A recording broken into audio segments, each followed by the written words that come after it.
All right, so here I have 5 of the best gaming handhelds that you can currently buy. Each of them have their strengths, their weaknesses, and all of these companies are competing for your money.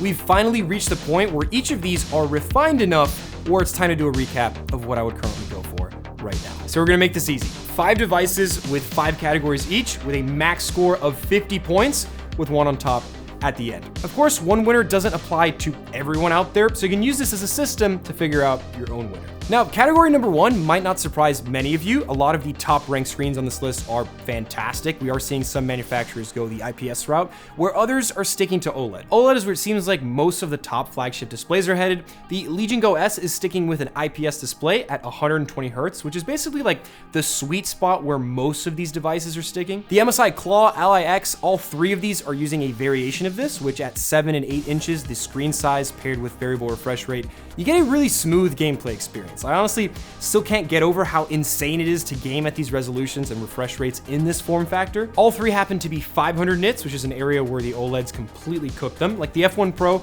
can hit a measured 800 nits, and the Steam Deck OLED can go up to 1000 in HDR. If you've never experienced HDR gaming on the go, it's been a huge upgrade for me personally, just from the pure brightness perspective. If I'm taking this on the go outside or somewhere I get flashbang with brightness, the F1 Pro does have the best on-paper screen at 7 inches, 144 Hz. It basically outclasses everyone on this list, and combined with OLED, it's killer. Now, Valve's Steam Deck still has the lowest specs here. It's using an 800p resolution with 90 Hz and HDR support, and that's what really keeps it in the race right now. It's by no means a slouch, but you can tell where everyone else has begun to prioritize the display experience. So handhelds still suffer from the double-edged blade that is having really good sharp displays, like every device out there. It's only going to increase the horsepower, heat, and noise required to drive all those pixels. If you're streaming your main PC to one of these, it's absolutely no problem at all. But if you're on the go, the 800p OLED crushes. Now, if we're talking screens, the F1 Pro leads the pack here with the IPS trio from MSI, Lenovo, and Asus following, and the Steam Deck at the bottom. Next up are controls, because no matter how sick the screens are, if the controls just suck to use, who really cares? Like right off the bat, the F1 Pro to me, ergonomically speaking, is just okay. I wear a double XL glove, so I'm definitely not the target demographic for these companies, but just by picking these up, you can tell which engineers are actually using these devices for longer than an hour.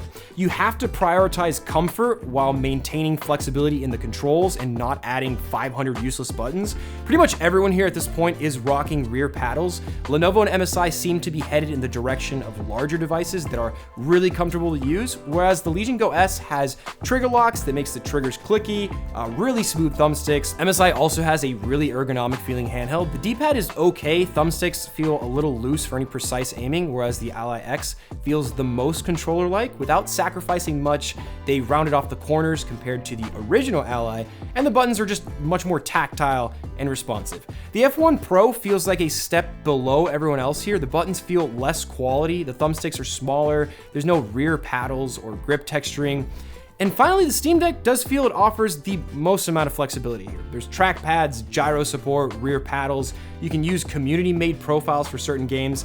It's my personal favorite here overall, even though I think the Ally X has the most responsive input experience. If I was playing something like a shooter, I'd definitely choose this over a Steam Deck. Now, moving on to performance. Really important to note here, this is probably the one category that has improved the most in terms of competitiveness since I started doing these comparisons. Like the Windows handhelds have really started to push away from the Steam Deck when it comes to performance, which set the benchmark for handhelds years ago. Before the Z1 Extreme basically became the go-to target to surpass, Lenovo's last shot with the Z2 Go, it was pretty awful. Like I wouldn't even consider it at this point. MSI sticking with Intel's flagship 258V has been basically pulling above the Z1 Extreme handhelds like the Ally X and Legion Go. It beats them out in raw performance, so if you're after numbers without any upscaling or software tweaks, it's a really solid option. The F1 Pro's HX370 seems to be in the same ballpark where the new Z2 Extreme is going to be in the new MSI Claw and Xbox Ally X.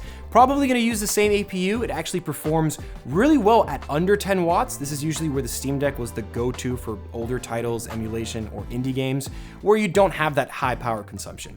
Ally X and Legion Go still rocking solid performance, better than the Steam Decks, but not at the level where the MSI and One X have taken their handhelds. If you are after that higher end performance experience and you want to hit those higher refresh rates, I'd look at something above the Steam Deck. So next up is battery life, which is realistically the single greatest problem that all these handhelds have to deal with. So as far as where everyone stands in this category, it's actually gotten much better. With the exception of the Steam Deck, all these handhelds have had to use Windows, which has never really been known for being super optimized on a battery. Valve was able to use custom tailored hardware around an OS built from the ground up with the Steam Deck in mind. That meant they have been consistently crushing everyone in battery life tests in the past. Now, the Legion Go S is the first handheld to run SteamOS natively, which means they can now take advantage of the lighter OS. MSI and Asus are still dealing with Windows, but they have massive 80-hour batteries that make a big difference. I mean, it's not complicated. You throw a bigger battery in, you get way more time. And that's exactly what this picture looks like right now. You can do all sorts of things to optimize battery life, from lossless scaling to frame generation, streaming. The OLED Steam Deck has still been insane at sipping battery life in that lower wattage range and just cruising along. And the F1 Pro, despite having the smallest battery, you can actually optimize it really well. But if you're planning on throwing on those beefy AAA titles, Asus and MSI are the way to go. And that brings us to my final category number 5, which is software and user experience, which at this point, MSI, Lenovo, and Asus have all been dropping consistent software updates and making Windows a bit more bearable to use on a handheld, surprisingly. Windows, in my experience, still kind of sucks on the go. There are still positives when it comes to compatibility and allowing you to create realistically a full-fledged gaming PC if you want. But where things are really changing are with Linux. Valve has focused on ease of use as a priority with SteamOS when it came to the Steam machines originally, which then evolved into the Steam Deck. And it's been a perfect experience on the go. Frictionless sleep and wake, you get a gaming-focused OS without any headaches and problems. It just feels like the most polished experience on a handheld. The F1 Pro does have a really good menu setup that I find less buggy than everyone else, surprisingly. Now, Lenovo is using SteamOS, which is a huge step forward. It's not fully ironed out yet, if that makes sense. Like, I found the presets are super out of whack, especially for the fans. They kick on really hard sometimes when you launch games. The gamepad is actually disconnected on me pretty consistently, but once we give it time, it's going to be the definitive experience. Unless we get some sort of handheld gaming mode from Windows, it's still really lacking behind what the community and Valve have done with Linux. So if I had to choose the best ecosystem without any headaches, the Steam Deck still takes the cake here. I think we need to step back a bit and appreciate how far PC gaming handhelds have come in only the last few years. They've taken huge leaps recently, and being able to compare them head to head has been really interesting lately. Also, big shout out to the sponsor of this video, Saley. They allow these comparisons to be possible. I've been traveling more recently, especially with handhelds this year, and the last thing I like to do is have a complex setup with no Wi-Fi. So Saley is an eSIM provider that supports more than 190 countries. You need internet pretty much everywhere you travel nowadays, and their app is super clutch, especially before you're planning a trip. You can sign up and choose exactly how much data you want and where you're planning on going, and that's it. Once you land, the app dynamically connects, and you don't have to deal with any extra setup headaches. It supports on-the-go security, virtual location changing, you won't be hit with any roaming fees, and it works for essentially all of your devices. I've used the hotspot feature on the go, which is fantastic for devices like the Steam Deck. No more swapping out SIMs or speaking to your provider. So when you get somewhere, you don't need to scramble around for free Wi-Fi, and you have a reliable game plan. Moving forward, this is gonna be a must-have for me, especially since I travel with a lot of tech normally, and I just want an easy plan for everything. So give it a shot if you're interested, and if for any reason it doesn't work out for you, you can get a full refund without any issues. I'll have links in the description. You can use the QR code, or you can use code Specter for 15% off. All right, so if we count it all up here, based on the scores in each category, the winner here